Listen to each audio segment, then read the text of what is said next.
Welcome to Dragonfly Trading. My name is Carrie. I'm a full-time trader, mentor in the crypto and Forex markets. Today's video is going to be an update on Bitcoin, SPX, and we're going to take a look at the DXY.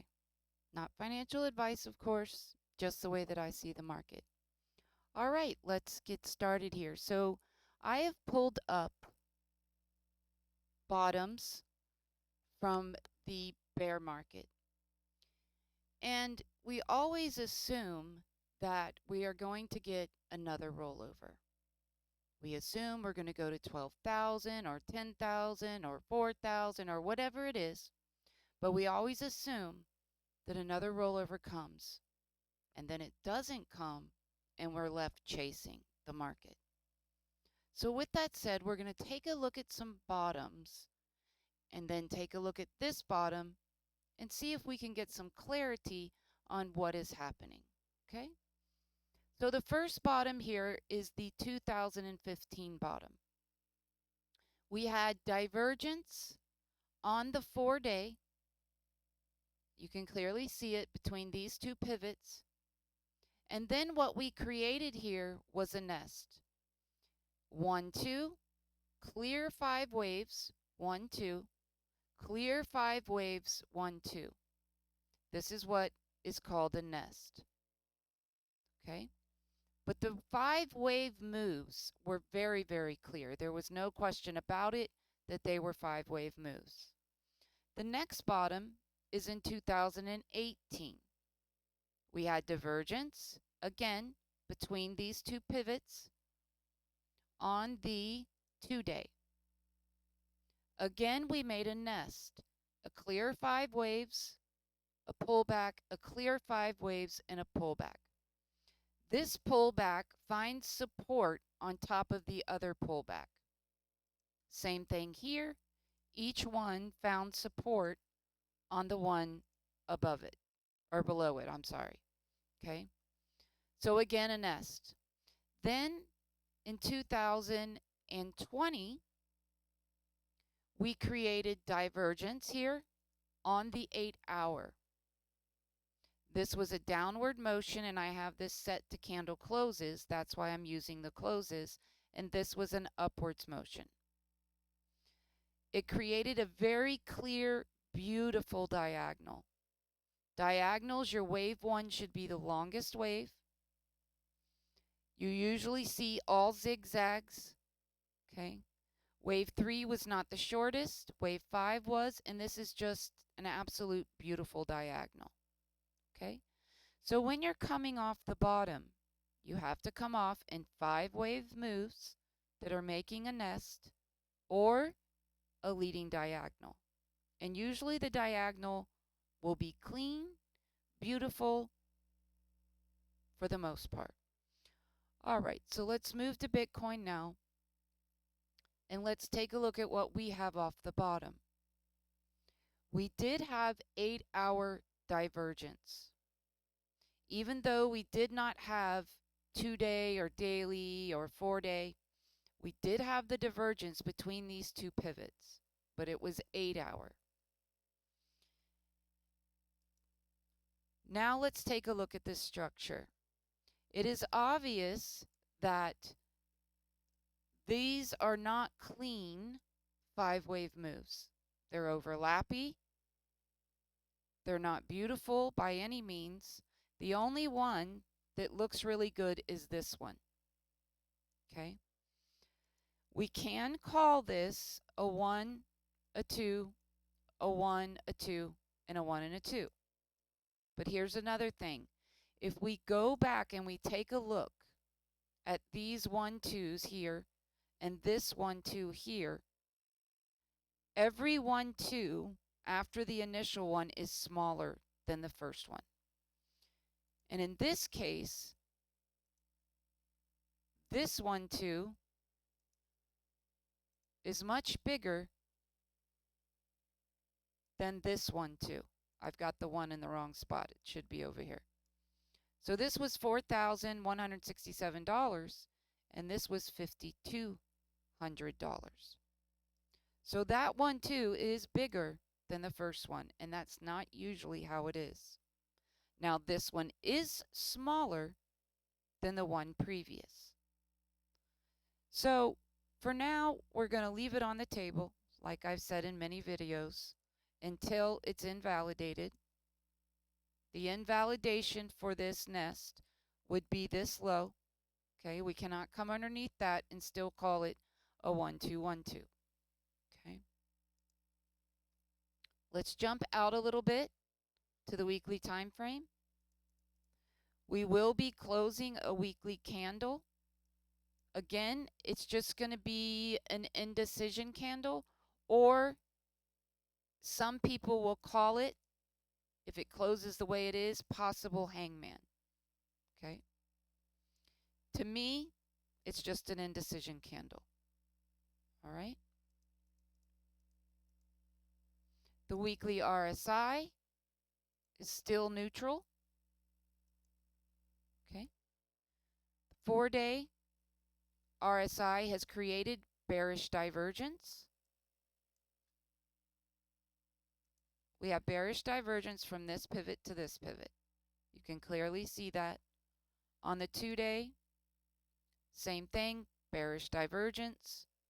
Daily, we had bearish divergence from this pivot to this pivot, and we also had it reversal divergence on these tops. Okay, but so far we're not getting a big bearish reaction here. Okay, so let's talk about the counts on this lower time frame.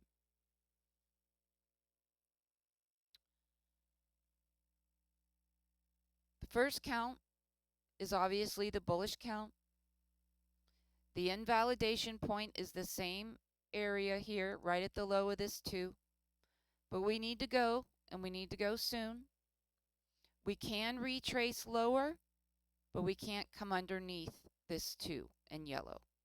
If we do, this count will be invalid. Okay, this is assuming we're going to make an impulse wave.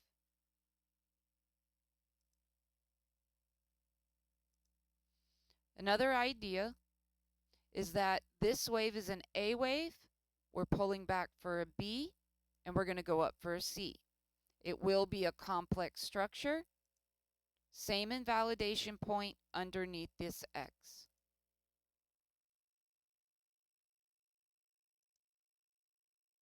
The bear scenario is that we created a WXY and that this 5-wave move was a C wave. Now what can happen here is that we come down correctively and this turns into W, we make an X, and then we go up for Y. Okay? It's just a different way to make a complex correction.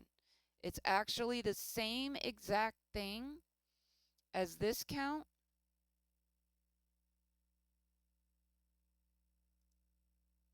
The only difference is we would make a 3-wave move here instead of a 5-wave move. Okay? That's the only difference. But the direction would still be upwards.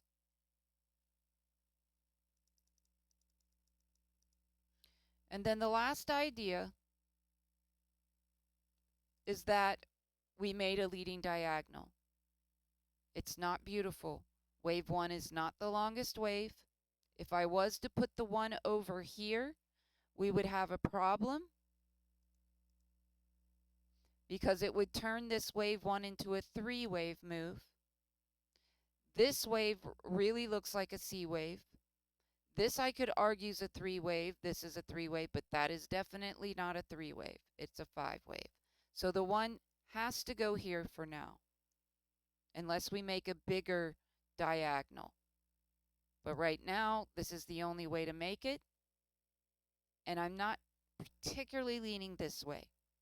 But regardless of which count it is, if we correct down and we do not take out this low, any 3-wave move to the downside is telling you the market wants more upside. If we take out this low, at that point we will have to see, does it make a bigger complex structure? If it does this, the market is still telling you, I want upwards. The only thing that can happen here to make this bearish is that we get a big sell-off, big separation, like it made sort of here, but not that big, that we can call this a third wave. Then we would need to see a bounce for fourth and then fifth.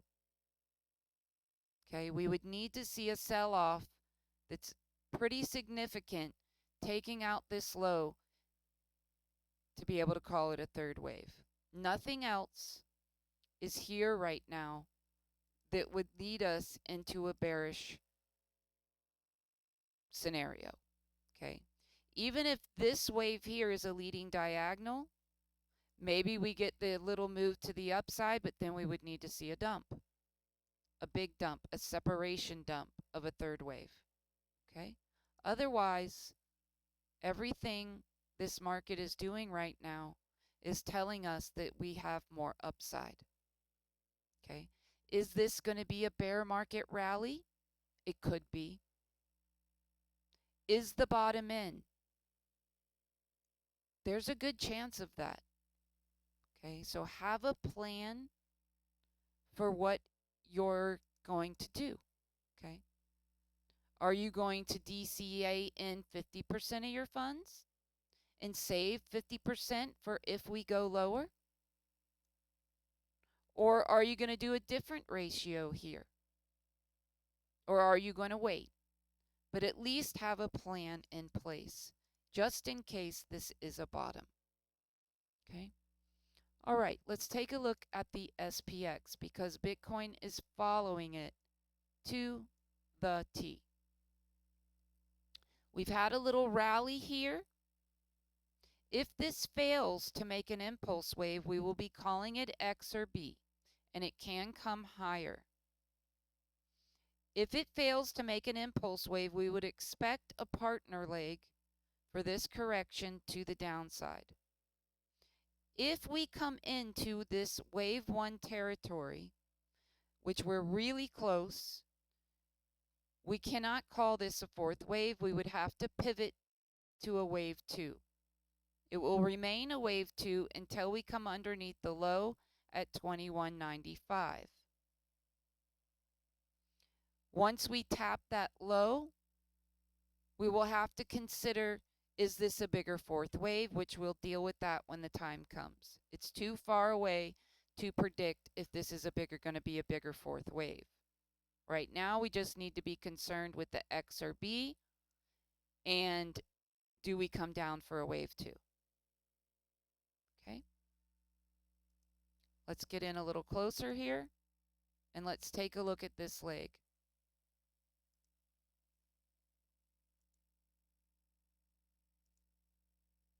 The bull scenario is that we're going to hold this trend line, we're not going to break it, and we're going to continue up for a third wave. We're going to pull back for a fourth that will not break this order block here and push up for a fifth. At that point, it's going to depend on how the market corrects. If we get a very harsh rejection that takes out this territory in 5 waves, we're going to need to consider that this was an X or a B. Okay? If we get 3 waves off the top, 3 waves back, and then maybe 5, then we will be looking at it as a wave 2. Okay, so this is a corrective move, and this can turn into an impulsive move. That's the difference. But the first thing is, do we get up there? Because we can totally stop at the 1.618, and this becomes a C wave in yellow. The C wave can go as high as the 2.236. That's why I talked about how does it come down? How does it correct? Because C waves can totally go that high. That's why we get them so easily confused with an impulse wave. There's a strategy, what starts with 5 ends with 5, in my course that walks you through how to trade these. It doesn't matter which one it is, but we need to hold the trend line and we need to get up here to consider an impulse wave. Okay? All right, let's take a look at the DXY. The DXY, if it's going to remain bullish, needs to hold this trend line. You can see we bounced off of it. Coming underneath $105 would invalidate it going bullish now. If we break trend line, I don't want to see it break 101 at this red line because it would invalidate it being a higher degree fourth wave. A higher degree fourth shouldn't take out a prior degree fourth. Let's get a little closer here. Now the question is this rally going to turn into an X or a B? And then we would give this leg a partner to the downside. And that at that point we would have to see, do we break this area? And do we hold this area or do we break it? The other option is this is a 1, this is a 2, and we're headed up for a 3, 4, 5, and it's going to go bullish again. The reason that this is the invalidation point and this isn't is because this can still make a correction like this and be a 2. So that's why this low is the invalidation and not this area. Okay? So we'll have to see, does it become X and B? Can it not get through this order block? Or does it push above it and come up for a 3, 4, 5? All right. So that's the gist of it. I hope you enjoyed this video. If you have a request, whether it's stocks, cryptocurrency, gold, silver, please put it in the bottom and I will include it in my next video. All right. I will see you in the next one.